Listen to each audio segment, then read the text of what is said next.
Hello everyone, welcome to Global Innovative Classes. This is Amisha and आज हम करने वाले हैं ट्रिग्नोमेट्री का बहुत इंपॉर्टेंट क्वेश्चन। यहाँ पे हमें प्रूव करना है कि secant eight theta minus one secant four theta minus one is equals to tan eight theta by tan two theta. बच्चों को समझ नहीं आता क्वेश्चन की अप्रोच कैसे रखें, तो आपको वो भी बताऊँगी कि हम कैसे सोच सकते हैं कि ये स्टेप करना है। ठीक है, ध्यान देखना।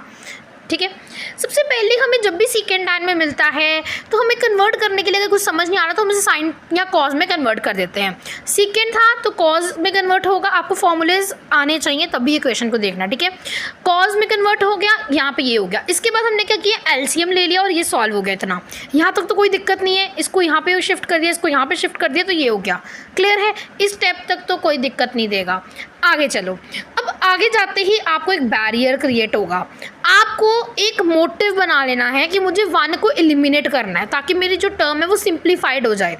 अब वन को एलिमिनेट करने के लिए मैंने अपने दिमाग में सोचा कि मेरे पास क्या है, tan four theta and tan eight theta, या cos eight theta, sorry cos four theta cos eight theta, यही दो टर्म्स हैं। तो कॉज फोर थीटा या कॉज एट थीटा को मैं इस तरह से लिख सकती हूँ इन टर्म्स ऑफ कॉज। पर मैंने कॉस की वैल्यू को जब पुट किया तो मेरा वन तो एलिमिनेट हुआ ही नहीं, क्योंकि यहाँ पे माइनस है तो ये प्लस बन जाएगा और ये टू बन जाएगा। तो ये वन जो है ये टू बन रहा है, ये तो कैंसिल हो ही नहीं रहा। अब मैंने देखा कि कॉस का जो कॉस टू थीटा का formula in terms of sine theta put करूँगी तो क्या बनेगा। फिर मैंने साइन थीटा की टर्म्स में कॉस टू थीटा का फॉर्मूला पुट किया, यहाँ पे मैंने लिख रखा है, उसको मैंने पुट कर दिया। पुट करने पर मेरे पास ये बना और ये बना, वन तो था वो कैंसिल हो गया। अब यहाँ पर मैंने ये इंजीनियरिंग नहीं दिखाई अपनी कि मैंने टू को काट दिया अपनी मैथमेटिक्स दिखाते हुए और जितना भी था वो सारा पानी फेर दिया मेहनत पे। ठीक है, हमें और दिमाग लगाना है और सोचना है कि हम आगे क्या करें कि मेरे पास ऊपर तो क्या बने, एट थीटा, नीचे बने टू थीटा।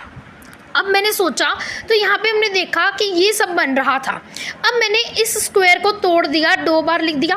अब यहाँ पे जो कैंसिल हो रहा था उसे कैंसिल कर दिया और जो नहीं हो रहा था उसे वैसे ही रहने दिया।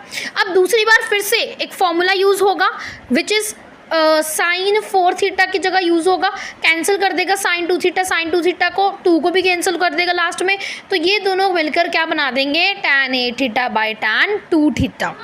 ध्यान से देखो इसको एक बार फिर से और क्वेश्चन को आराम से समझना। अगर आपको ये नहीं समझ में आया क्योंकि क्वेश्चन डिफ़िकल्ट है तो मैं इस पर एक लॉन्ग वीडियो ज़रूर बना दूंगी, बट उसके लिए आपको कमेंट बॉक्स में लिखना पड़ेगा। ठीक है, thank you for now, bye bye to everybody.